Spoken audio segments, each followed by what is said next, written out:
3 nights had passed since Grandma's funeral, but sleep had become impossible for Daniel. Every time he closed his eyes, he could still see her lying in that casket, looking so peaceful, so final. But the thing is, peaceful wasn't exactly the word he'd used to describe what had been happening in his bedroom ever since they'd buried her. The first night, he'd convinced himself it was just grief playing tricks on his mind.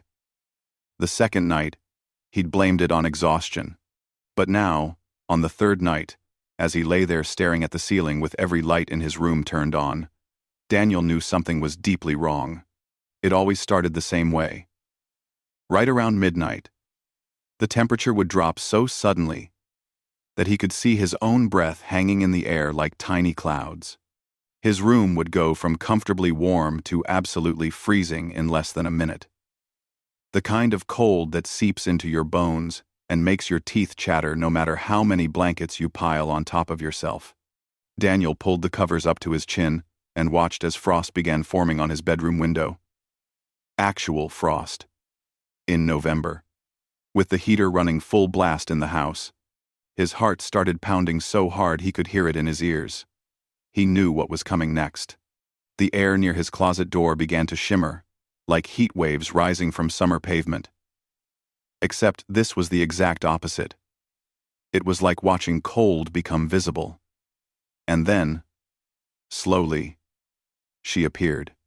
His grandmother stood there in her favorite flower print dress, the blue one she'd worn to church every Sunday for as long as he could remember. Her gray hair was pulled back in that neat bun she always wore. She looked exactly like she had when she was alive, except for her eyes. Those eyes that used to crinkle with warmth when she smiled at him, now held something else. Fear. Pure, desperate fear. "Grandma?" Daniel's voice came out as barely a whisper. His throat felt tight, and he wasn't sure if it was from fear or the cold or both. She moved closer to his bed, and with each step, the temperature dropped another degree. Daniel could feel the cold radiating off her, like she was made of ice. She reached out one trembling hand toward him, and he noticed her fingers looked almost blue. "The cold won't let me go," she whispered, her voice sounding distant and hollow, like it was coming from the bottom of a well. "Help me, Daniel, please. You have to help me. The cold won't let me rest." "I don't understand," Daniel said, his whole body shaking now. "What cold? What's happening? You're supposed to be at peace. Everyone said you were at peace." His grandmother's face twisted with anguish. She opened her mouth to say something more, but then she looked over her shoulder suddenly, as if she'd heard something Daniel couldn't hear. Her eyes went wide with terror. "She's coming," Grandma whispered urgently. "She's always so angry, so cold. I tried to run, Daniel. I tried to hide from her all these years, but she found me. She finally found me. And now the cold has me too." "Who found you? Grandma, please, you're not making any sense." But before she could answer, his grandmother's form began to flicker like a candle flame in the wind. The frost on the windows started melting rapidly, water droplets racing down the glass. Within seconds, she was gone, and the temperature in the room began returning to normal. Daniel sat there in his bed, covers pulled tight around him, breathing hard. His heart was racing, and sweat was dripping down his back, despite how cold it had just been. He grabbed his phone from the nightstand and checked the time. 12:17 in the morning. The same as the last 2 nights. Sleep was out of the question now. Daniel climbed out of bed and paced his room, trying to make sense of what he'd just seen. His rational mind wanted to explain it away. Grief, hallucinations, stress. Maybe he was getting sick and running a fever. But deep down, he knew what he'd seen was real. The frost on the windows had been real. The cold had been real. And the fear in his grandmother's eyes had been very, very real. He thought about his grandmother's last days. She'd lived with them for the past 5 years, ever since Grandpa died. She'd had her own room downstairs, filled with her knitting supplies and old photographs and the smell of the lavender perfume she always wore. She'd been healthy, right up until the end. Just went to sleep one night and didn't wake up. The doctors said it was her heart. Quick and painless, they'd assured the family. A blessing at her age. But there had been something strange in those final weeks, now that Daniel thought about it. Grandma had become increasingly anxious. She'd started keeping all the lights on in her room at night. She'd asked Daniel's father to check the heating vents multiple times, complaining that her room was always too cold, even though everyone else thought it was perfectly comfortable. She'd even asked them to move her bed away from the window, saying she didn't like looking out at the darkness anymore. Daniel's mother had chalked it up to old age, maybe the beginning of dementia. But Grandma had been sharp as ever otherwise. She could still remember everyone's birthdays. Could still beat Daniel at chess. Could still tell stories about her childhood with perfect clarity. A soft knock on his door made Daniel jump. His heart leaped into his throat. "Daniel, you awake?" It was his sister Amy's voice, quiet and uncertain.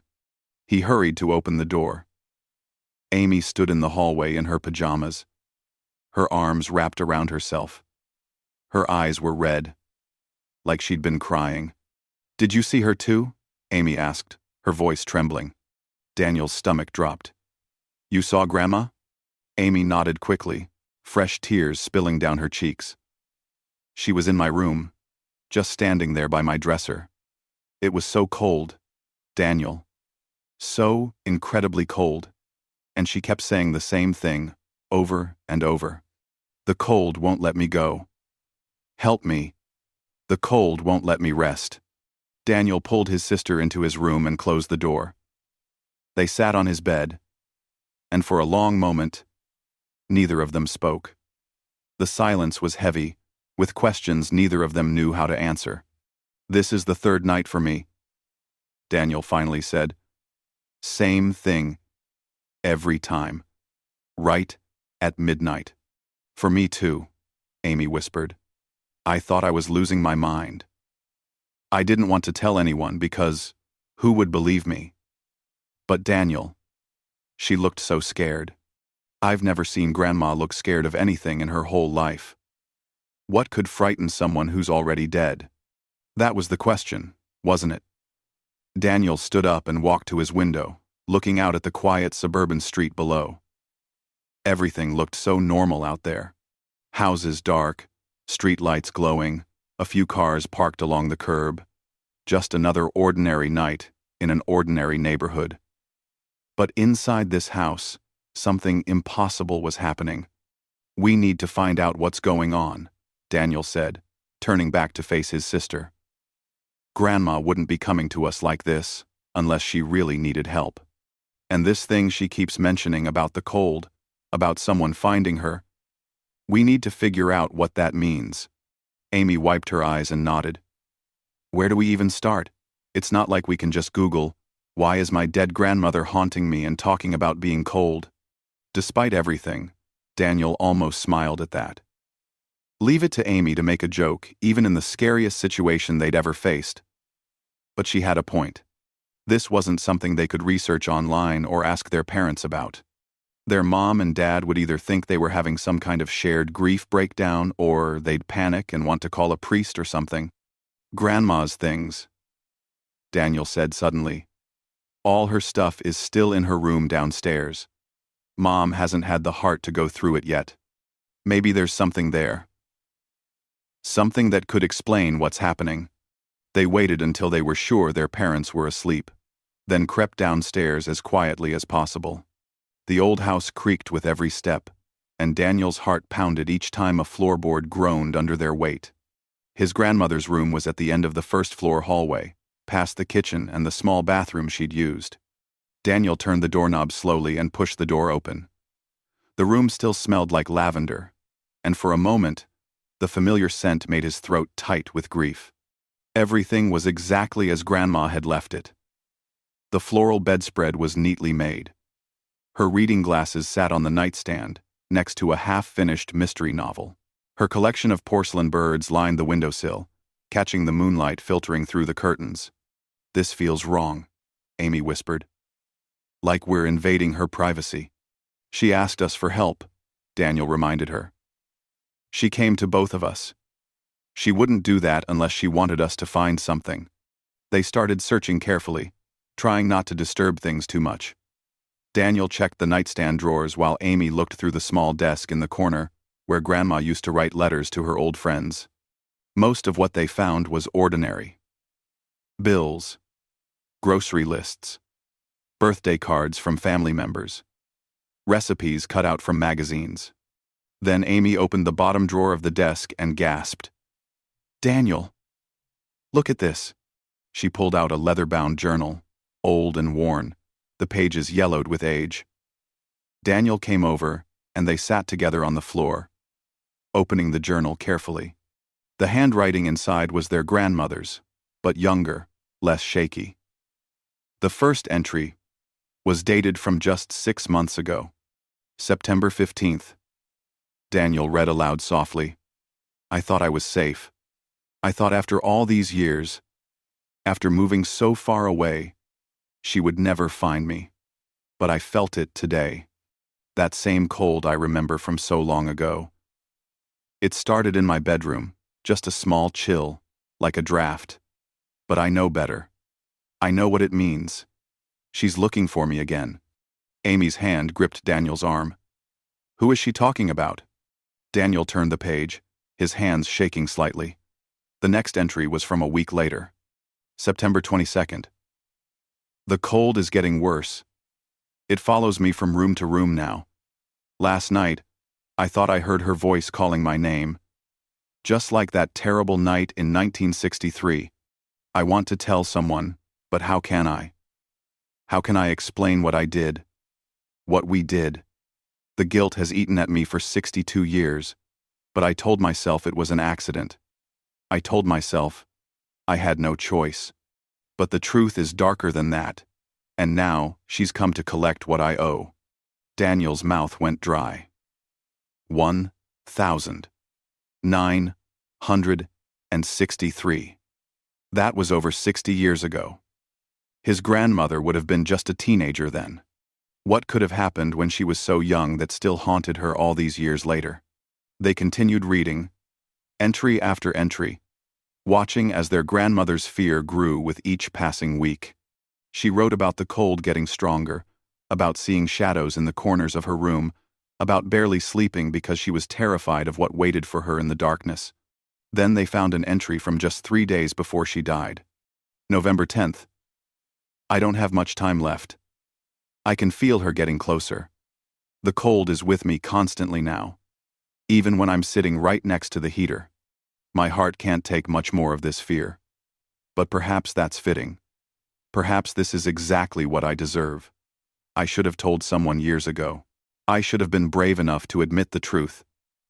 Now it's too late for confession. Too late for forgiveness.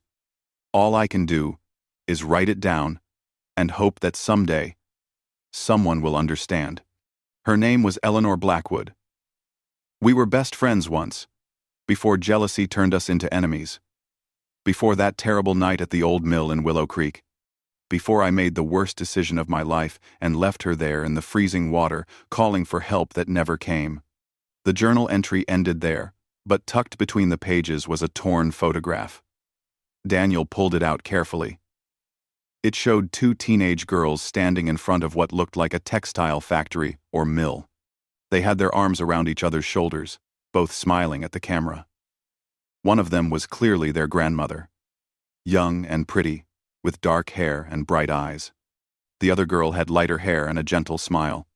On the back of the photograph, written in faded ink, were 2 names: Margaret and Eleanor. Summer 1962. "Eleanor Blackwood," Amy whispered. "That must be her. The one Grandma wrote about." Daniel turned the photograph over again, studying the 2 friends frozen in that moment of happiness. It was hard to imagine that less than a year after this photo was taken, something terrible would happen between them. Something involving a mill, freezing water, and a choice his grandmother had made that she'd regretted for the rest of her life. "We need to know what happened," Daniel said. "The full story." Grandma wrote that it happened in a place called Willow Creek, at an old mill. "Do you think that's where Eleanor died?" Amy asked quietly.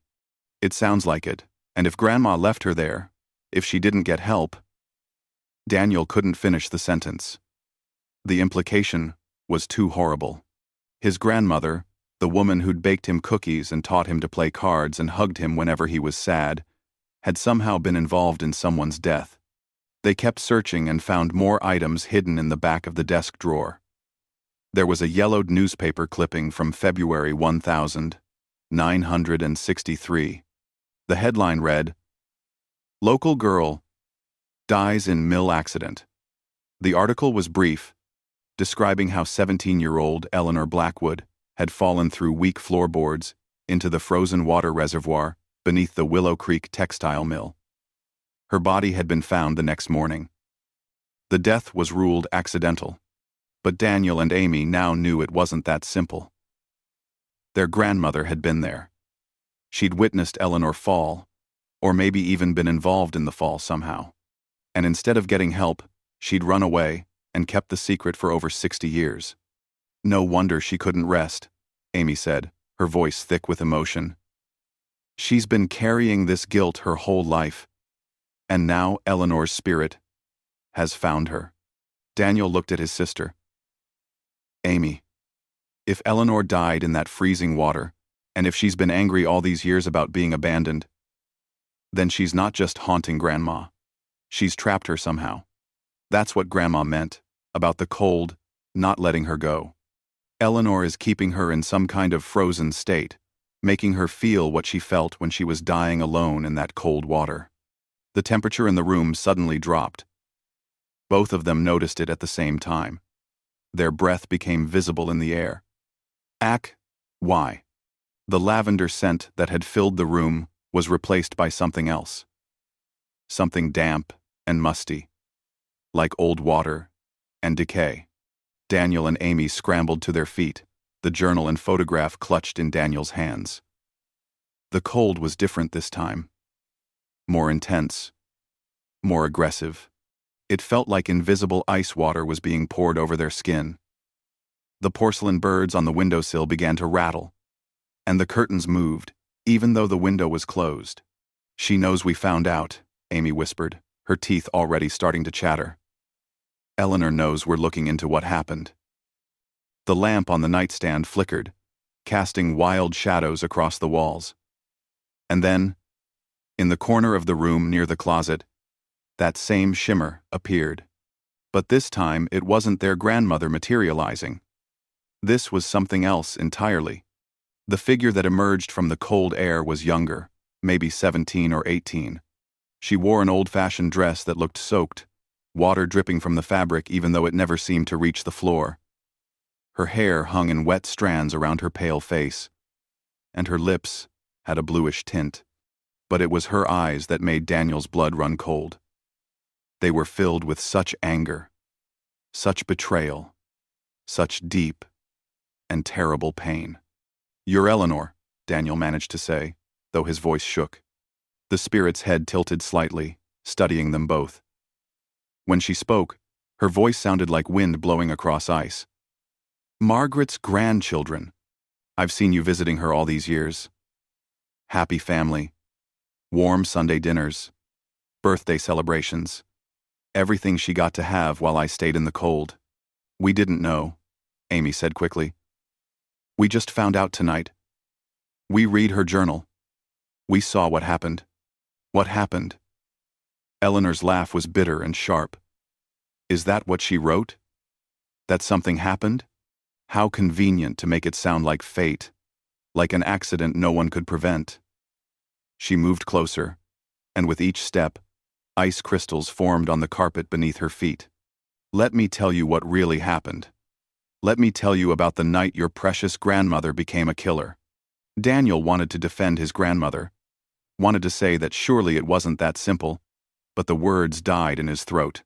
Eleanor's presence was overwhelming, and the cold was making it hard to think clearly. We were best friends, Eleanor continued, her voice carrying decades of hurt. Margaret and I did everything together. We worked the same shifts at the mill. We shared our secrets. We talked about the boys we liked and the lives we'd have someday. I trusted her with everything. Her expression darkened. Then Thomas Morrison came to town. New family, moved in from the city. He was handsome and charming, and both of us fell for him. But he chose me. He asked me to the Valentine's Day dance. Margaret smiled and said she was happy for me, but I saw it in her eyes. The jealousy, the anger. Amy gripped Daniel's arm tighter as Eleanor's story unfolded. February 13th, 1963, Eleanor said, and the temperature dropped even further. Frost began spreading across the walls like white fingers reaching out. We were working late at the mill, finishing an order. It was just the two of us. Margaret brought up Thomas. Said she needed to tell me something about him. Something important. She led me to the back section, where the floorboards were old and weak. We'd been warned to stay away from there, but she insisted that's where we needed to talk privately.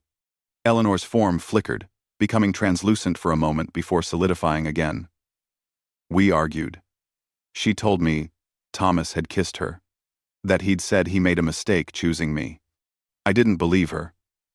I told her she was lying out of jealousy. She got angry. Really angry. Started saying cruel things. We were shouting at each other, and then she pushed me. Not hard, just a small shove, but it was enough. The boards beneath my feet cracked and gave way, and I fell through into the water reservoir below.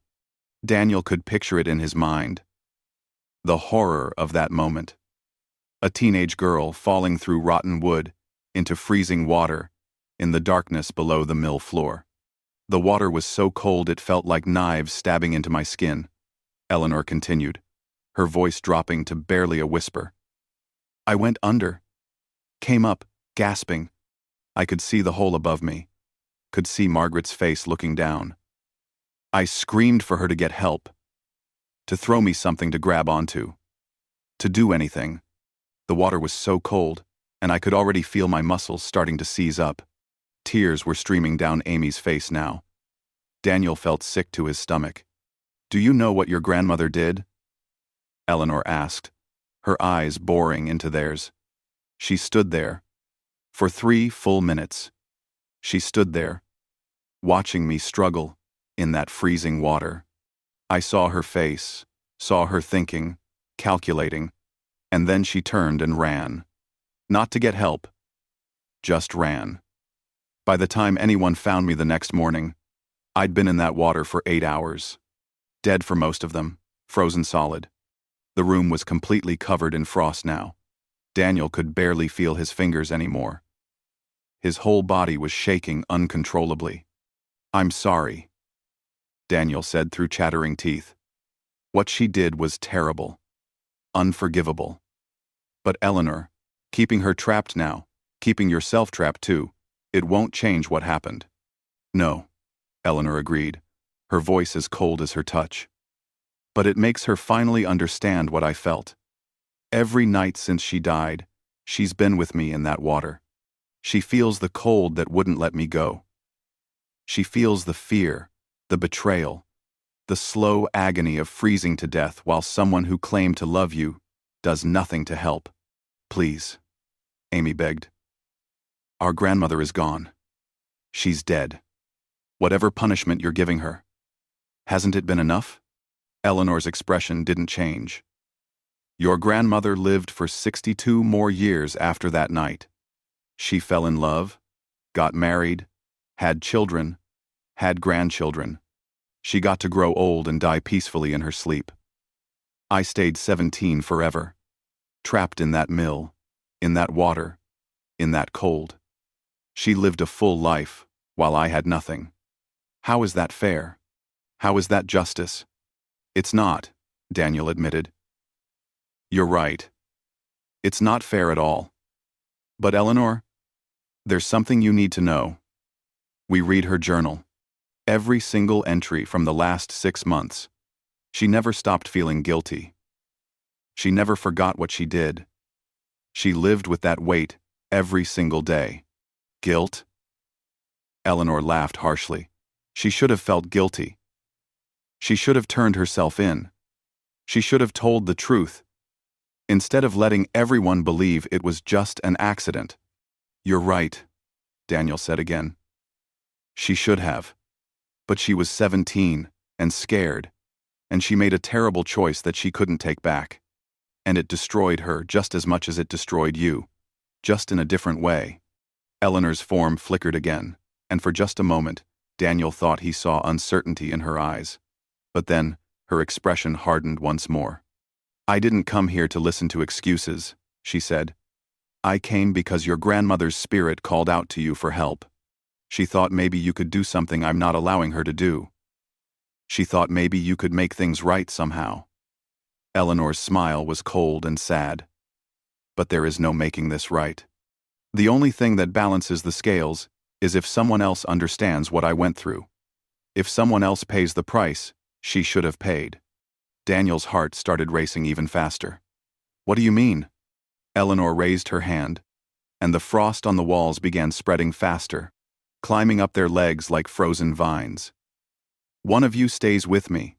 One of you experiences what your grandmother should have experienced.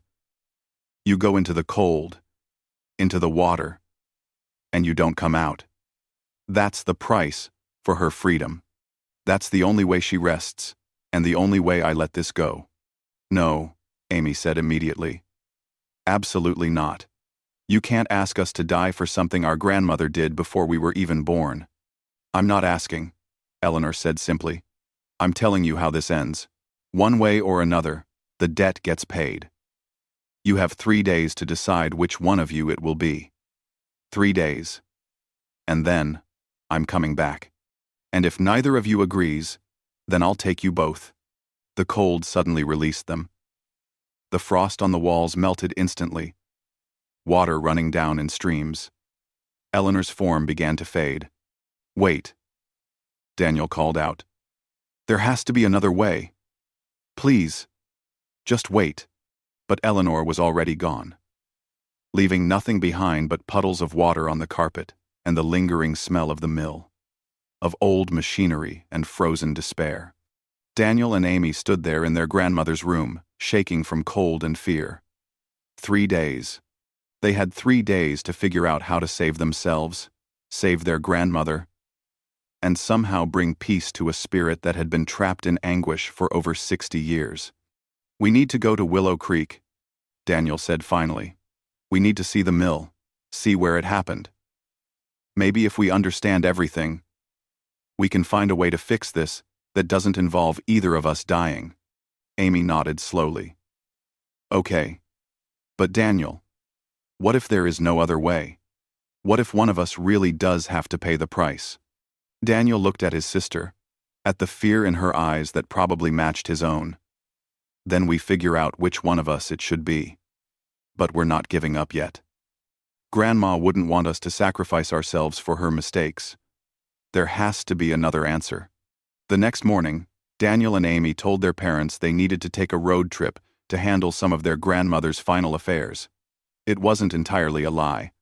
Their mother was too buried in funeral paperwork and grief to ask many questions, and their father just nodded distractedly and reminded them to drive safely.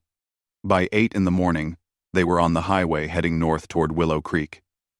Daniel drove while Amy navigated using her phone. According to the map, the town was about 3 hours away, tucked into a forgotten corner of the state that most people drove past without noticing. I've been thinking, Amy said, as they passed empty farmland, stretching to the horizon. What Eleanor said about Grandma pushing her, about it not being a complete accident. Do you think that's really what happened? Or is Eleanor's anger making her remember it worse than it was? Daniel had been wondering the same thing. I don't know. Memory is tricky, especially when you've been holding on to anger for that long. But Amy, even if it was an accident, even if Grandma didn't push her on purpose, she still made the choice to leave. She watched Eleanor struggling in that freezing water and decided not to help. That part, I think Eleanor is remembering correctly. They drove in silence for a while, both lost in their own thoughts. Daniel kept glancing in the rearview mirror, half expecting to see Eleanor's pale face staring back at him from the back seat. The whole situation felt unreal, like a nightmare he couldn't wake up from. But the journal was in Amy's lap, solid and real, proof that this was actually happening. As they got closer to Willow Creek, the landscape changed. The flat farmland gave way to rolling hills covered in bare trees. The sky turned gray and heavy with clouds. Even the temperature seemed to drop. Though, that might have just been Daniel's imagination. They passed a weather-beaten sign that read, Willow Creek, population 247. The number looked optimistic. As they drove down the main street, Daniel counted maybe a dozen buildings that appeared to still be in use. Most of the storefronts were boarded up, windows dark and empty. The few people they saw looked elderly, moving slowly down cracked sidewalks. This place feels frozen in time, Amy said quietly, like it stopped existing decades ago and just forgot to disappear completely. Amy. They found a small diner that appeared to be open, judging by the flickering neon sign in the window that said, Betty's Eats. Daniel parked in front, and they both sat there for a moment, gathering their courage. Ready? Daniel asked. Amy took a deep breath. The diner's interior looked like it hadn't been updated since the 1970s. Vinyl booths with duct-taped patches lined the walls. A long counter with red stools ran along one side. Only 2 other customers were inside, both elderly men nursing cups of coffee and reading newspapers. A woman in her 60s came out from the kitchen, wiping her hands on her apron. Well, don't see many young folks in here anymore, she said with a tired smile. What can I get you? They ordered coffee and sandwiches, then Daniel pulled out the old photograph. We were hoping you might be able to help us. We're trying to find out about something that happened here a long time ago. Do you recognize either of these girls? The woman took the photo and studied it. Her expression changed, becoming cautious. Where did you get this? The woman on the left was our grandmother, Amy explained. Her name was Margaret. She passed away recently, and we found this among her things. We're trying to understand more about her life before she moved away. They're subscribed to the science of life. We have a manger relably. Litz wither presses, Amy explained of man. We have nude for Margaret purse. The woman set the photo down on the counter carefully, like it might break. Margaret Thompson. I'll be honest. That's not a name people around here like to talk about much. And the other girl, Eleanor Blackwood, well, that's an even sadder story. We know Eleanor died at the mill, Daniel said. We're trying to understand what happened. The woman glanced at the 2 old men in the corner, then lowered her voice. You'd best talk to Harold Peterson. He was there. Worked at the mill back then. Lives about 2 blocks from here in the White House, with the green shutters. He's the only one left who really remembers that night. She paused. But I'll warn you. He doesn't like talking about it. Says it haunts him still. They thanked her, paid for their food, though neither of them had much appetite, and walked the 2 blocks to Harold Peterson's house. It was a small, well-maintained home that looked out of place among the other deteriorating buildings in town. Daniel knocked on the door, his heart pounding. An elderly man answered, probably in his mid-80s, with white hair and sharp blue eyes that studied them suspiciously. If you're selling something, I'm not interested. Mr. Peterson? We're not selling anything. We're Margaret Thompson's grandchildren. We were hoping you could tell us about what happened at the mill in 1963. The man's face went pale. He gripped the doorframe like he needed support. After all these years. He looked past them, up and down the empty street, then stepped back. You'd better come inside. Harold's living room was neat and sparse, with old photographs covering the walls. He gestured for them to sit on a worn couch while he settled into a recliner. For a long moment, he just stared at them. And Daniel noticed his hands were shaking slightly. "Your grandmother?" Harold said finally. "Is she the one who sent you here?" 5. "In a way," Daniel said carefully. "She died a week ago.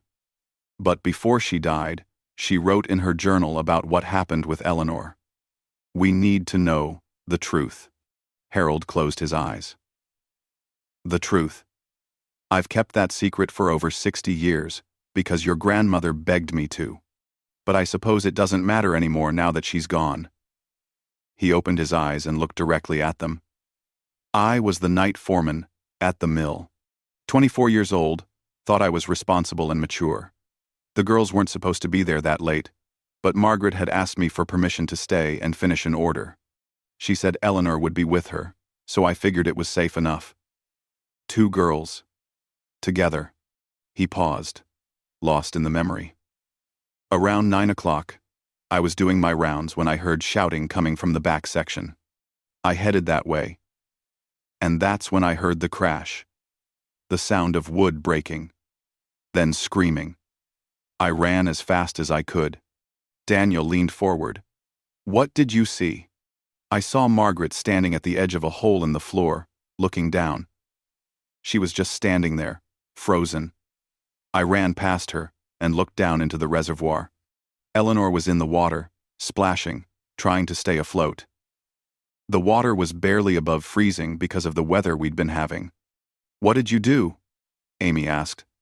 "I yelled for Margaret to go call for help while I tried to find something to throw down to Eleanor." But Margaret didn't move. She just stood there, staring down at Eleanor with this strange look on her face. I had to physically shake her and shout at her before she finally ran off. By the time I got a ladder and climbed down there, Eleanor had gone under. The water was too cold, and she was wearing too many clothes. I tried to find her, tried to pull her out, but I couldn't see anything in the dark water. I couldn't save her." Harold's voice cracked, and they could see tears in his eyes. "Margaret came back, but she didn't have help with her. She said the phone lines were down because of the storm. I sent her to run to the nearest house, maybe a mile away. But by the time the emergency crews arrived, it was too late. They found Eleanor's body the next morning, frozen in that water. Margaret told me later, when we were alone, that she and Eleanor had been arguing. She swore Eleanor's fall was an accident, that the boards were rotten and gave way. She begged me not to tell anyone they'd been fighting. Said it would make people think she'd pushed Eleanor on purpose. I was young and stupid, and I believed her. I told the investigators I'd only heard normal conversation before the accident." Harold wiped his eyes. "But here's what I've never told anyone. After Eleanor's funeral, I went back to the mill to check those floorboards. I'm a carpenter by trade, always have been. I knew wood. Those boards weren't rotten enough to break under a girl's weight unless pressure had been applied. And there were marks, fresh marks, like someone had used a crowbar to weaken them earlier that day." The room fell silent, except for the ticking of an old clock on the wall. Daniel felt sick. "You think our grandmother planned it? That she weakened the boards, knowing Eleanor would fall through?" "I don't know what to think," Harold said heavily. "I've gone back and forth on it my whole life. Maybe Margaret weakened them intending to warn Eleanor away from that area, and it went wrong. Maybe it really was an accident, and those marks were from something else. Or maybe—" He couldn't finish the sentence. "Or maybe she meant for Eleanor to fall," Amy whispered. Harold nodded slowly. "The thing that haunts me most is those 3 minutes. Even if the fall was an accident, Margaret stood there for 3 full minutes before I arrived. 3 minutes she could have been getting help, throwing something down to Eleanor, doing anything. But she just stood there and watched." Daniel's mind was reeling. Their grandmother, the woman who'd taught them to be kind, who'd made them promise to always help people in need, had stood by and watched someone die, had maybe even planned it. There's something else you should know, Harold said. This town, it's never been right since that night. The mill closed down 6 months later. People started moving away. And the cold, there's something wrong with the cold here. Even in summer, there are spots around that old mill that stay freezing. People say they hear crying sometimes, a girl's voice calling for help. I've heard it myself. Eleanor's still there, Daniel said. She never left. Harold studied them carefully. You've seen something, haven't you? That's why you're really here. How have I? Croesus. Righton. They told him everything. About Eleanor, appearing to them. About their grandmother being trapped. About the 3-day deadline. Harold listened without interrupting, his expression growing more troubled with each detail. When they finished, he sat back in his chair and was quiet for a long time. I always wondered if Eleanor would want revenge eventually. Spirits don't rest easy when they die, with betrayal in their hearts. And your grandmother, carrying that guilt all those years, it probably made her vulnerable when her time came. Is there anything we can do? Amy asked desperately. Any way to give Eleanor peace without one of us having to die? Harold stood up slowly and walked to a bookshelf. He pulled down an old leather book and flipped through the pages. My mother was from the old country, knew things about spirits and debts and how the dead sometimes linger. She told me once that when someone dies with a wrong against them, the only things that can free them are truth, acknowledgement, and restitution. We know the truth now, Daniel said, and we acknowledge what our grandmother did was terrible. But restitution, Harold said, that's the hard part. How do you make restitution to someone who's been dead for 62 years? How do you give back a life that was stolen? He turned to a specific page in the book and read aloud. When the debt is death, only death can balance the scales, unless another offering is made of equal weight. A life for a life, or a truth so profound that it shatters the chains of anger and sets both spirits free. A truth that shatters chains, Amy repeated. What does that mean? Harold shook his head. I don't know, but I think you need to go to the mill. Tonight. If Eleanor is strongest there, if that's where she's anchored, then that's where you'll find your answers. The old Willow Creek mill stood at the edge of town like a monument to decay. 3 stories of red brick covered in dead vines, windows shattered and dark. The whole structure tilting slightly to one side, as if it might collapse at any moment. A rusted chain-link fence surrounded it with no trespassing signs every few feet, but the fence had holes torn in it that were clearly well used. Daniel and Amy stood outside as the sun began to set, casting long shadows across the overgrown lot. The temperature had dropped at least 20 degrees in the past hour, and their breath came out in visible puffs. We don't have to do this, Daniel said, though he knew it was a lie. They absolutely had to do this.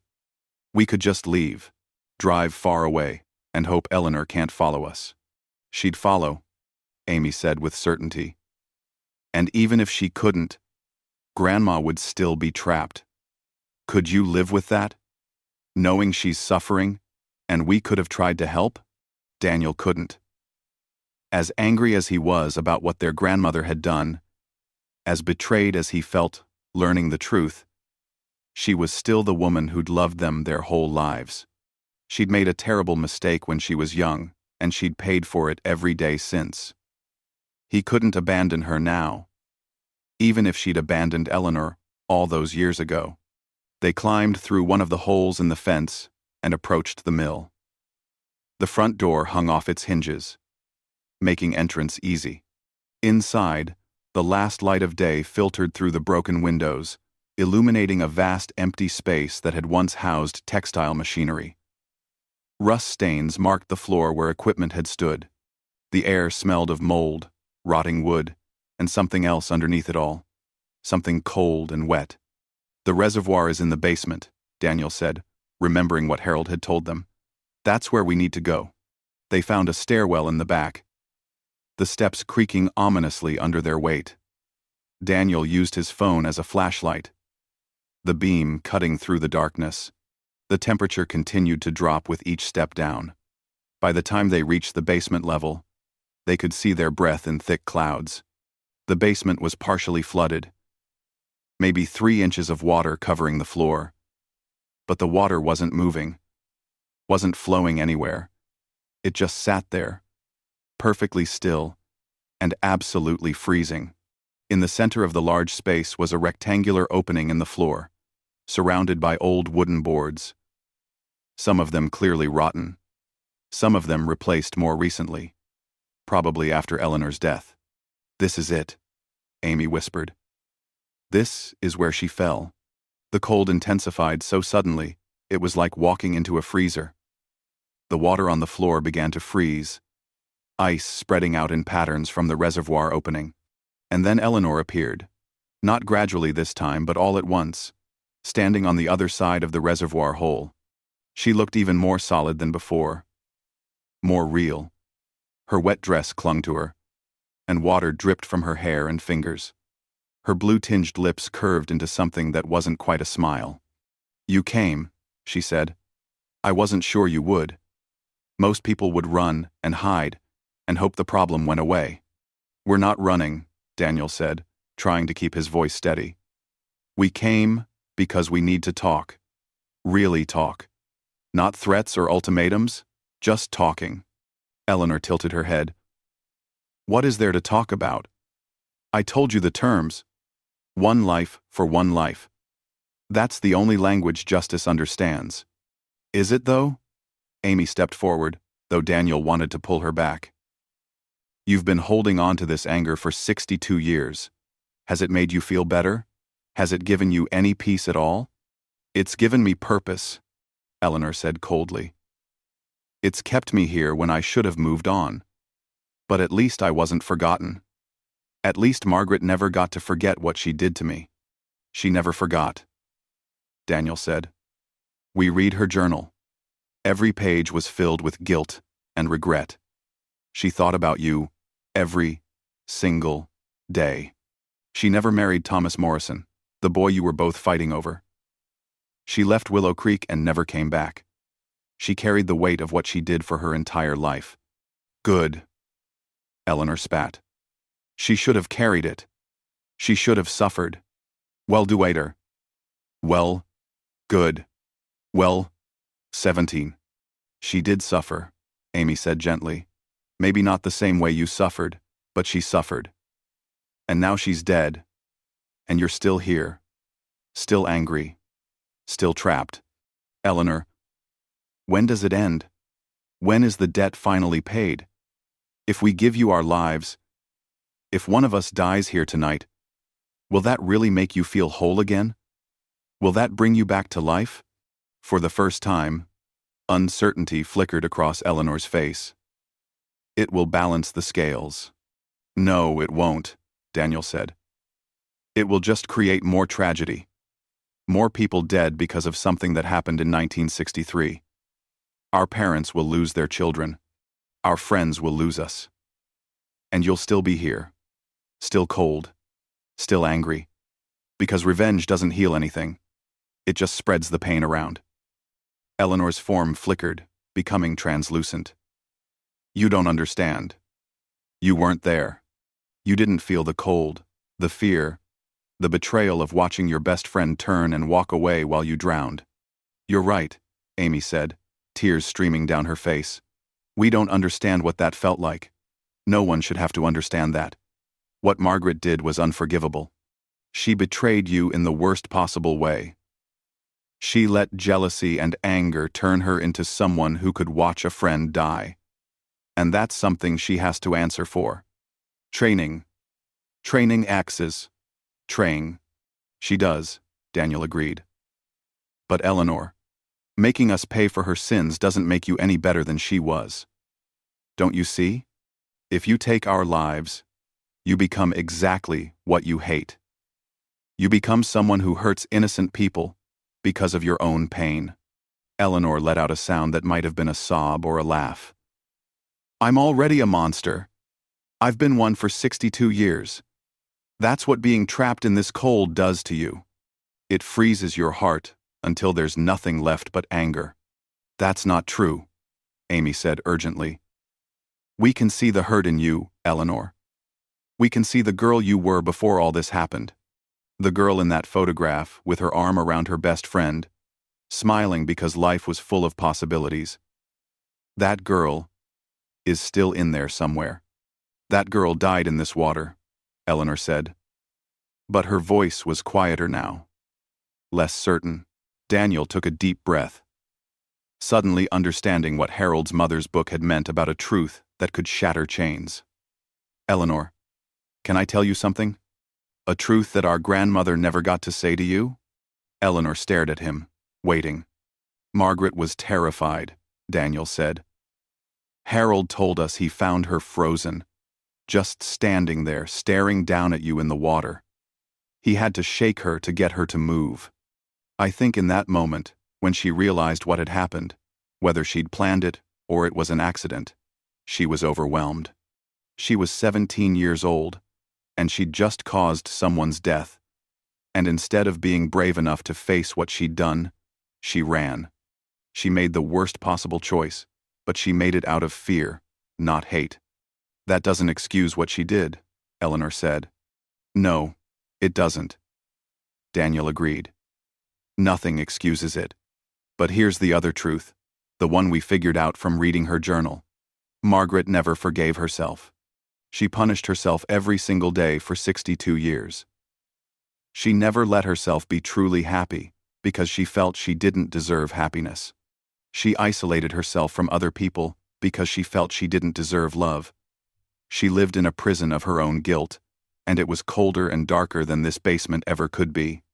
Amy picked up where Daniel left off. And Eleanor, the saddest part is that she wanted to tell you she was sorry. She wanted to beg your forgiveness. But she couldn't because you were gone, and nothing she could do would bring you back. So she just lived with it. This horrible, crushing weight, until it literally killed her. Eleanor's form was flickering rapidly now, becoming more and more translucent. Stop, she whispered. Stop talking. She loved you, Daniel said, and he realized it was true as he said it.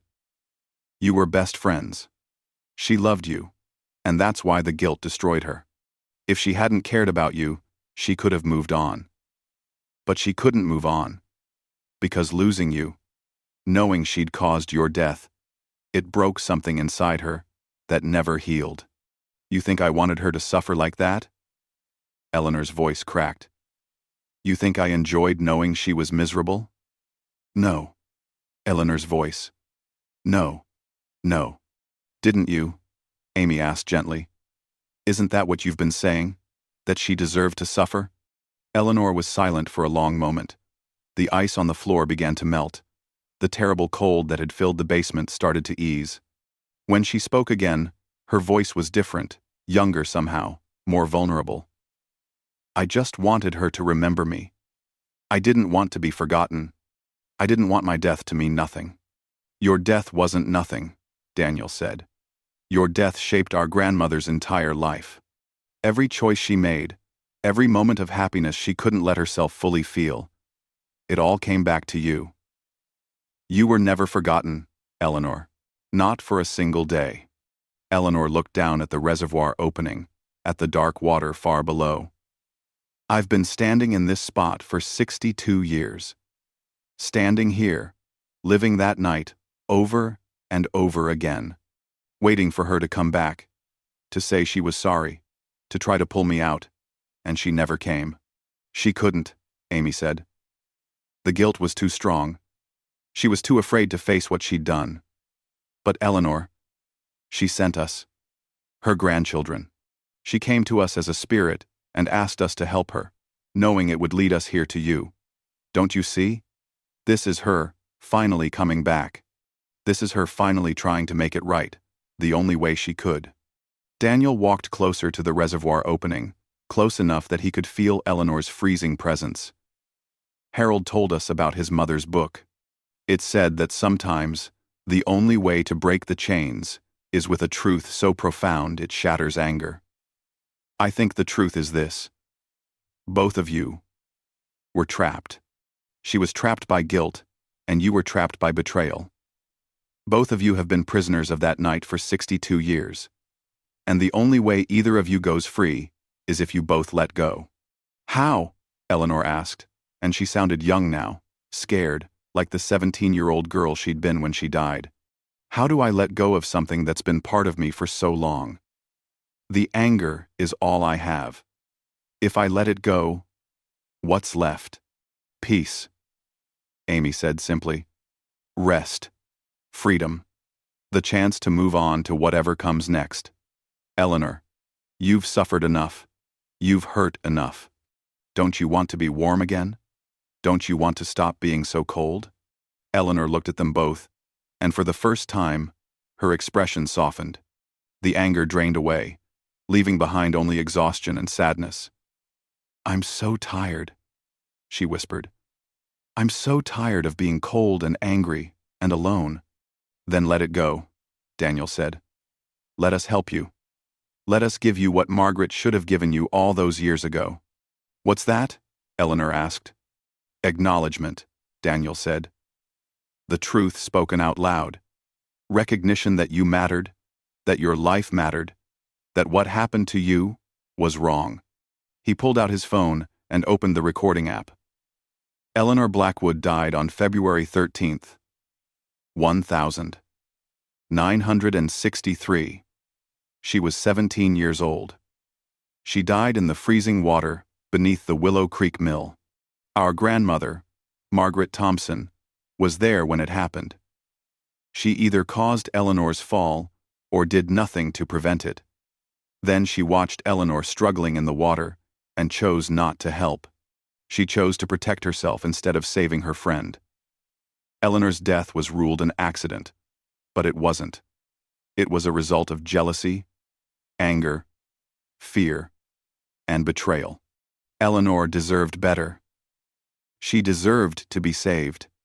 She deserved to live, and she deserved to have the truth told. Amy took the phone. Eleanor, I'm sorry for what our grandmother did to you. I'm sorry you died, scared and alone. I'm sorry you've been trapped here for so long. You deserve to grow up, to fall in love, to have a family, to live a full life. What was taken from you was precious and irreplaceable, and no amount of apology can give it back. But we acknowledge it. We witness it. We promise that your story will be told, that people will know what happened to you. You won't be forgotten. Eleanor's form began to glow with a soft light, no longer the harsh, cold light of ice, but something warmer. You would do that? You would tell the truth about your grandmother, even knowing how it makes her look? The truth is complicated, Daniel said. Margaret was a 17-year-old girl who made a terrible choice and spent the rest of her life suffering for it. She became someone who tried to be kind and generous, maybe trying to make up for what she'd done.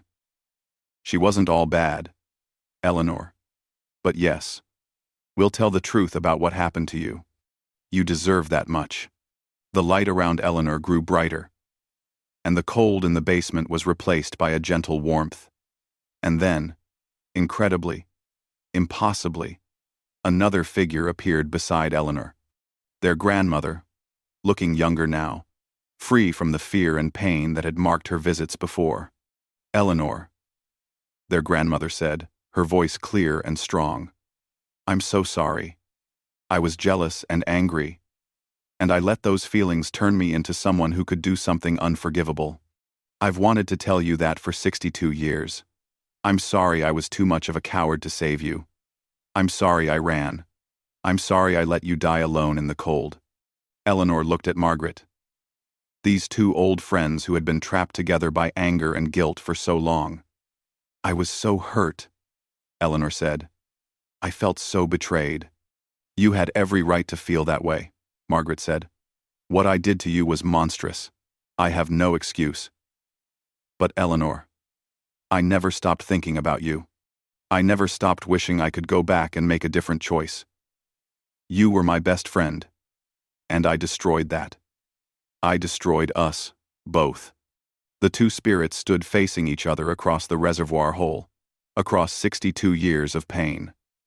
Then, slowly, Eleanor reached out her hand. Margaret took it. And in that moment of connection, of forgiveness freely given and gratefully received, the light became so bright that Daniel and Amy had to close their eyes. When they opened them again, both spirits were gone. The basement was silent, except for the dripping of water from the ceiling. The oppressive cold had vanished, replaced by a temperature that felt normal, maybe even slightly warm. The water on the floor was no longer frozen. Amy grabbed Daniel's arm. Did we do it? Did they both go free? Daniel didn't know how to answer. But then he felt it. A presence. Gentle and warm. Like someone had wrapped them both in a hug. They heard their grandmother's voice one last time, faint as a whisper on the wind. Thank you, my darlings. Thank you for being brave enough to face the truth. We're both at peace now. We're both finally warm. And then even that presence faded, leaving Daniel and Amy alone in the basement of the old mill. They stood there for a moment, hardly daring to believe it was over. Then, without speaking, they turned and made their way back up the stairs, out of the mill, and into the night. The drive home was quiet. They would upload the recording, like they'd promised. They would tell Eleanor's story. They would make sure she was remembered not just as a tragic accident, but as a real person who had deserved better. A week later, they received a package from Harold Peterson. Inside was the deed to Eleanor Blackwood's grave and a note. She's buried in the Willow Creek Cemetery, unmarked all these years. I think she'd like her name to finally be on a stone. And perhaps Margaret's name beside it. If you think that's right. 2 friends. Together again at last. Daniel and Amy commissioned the headstone. It read, Eleanor Blackwood, 1946 to 1963.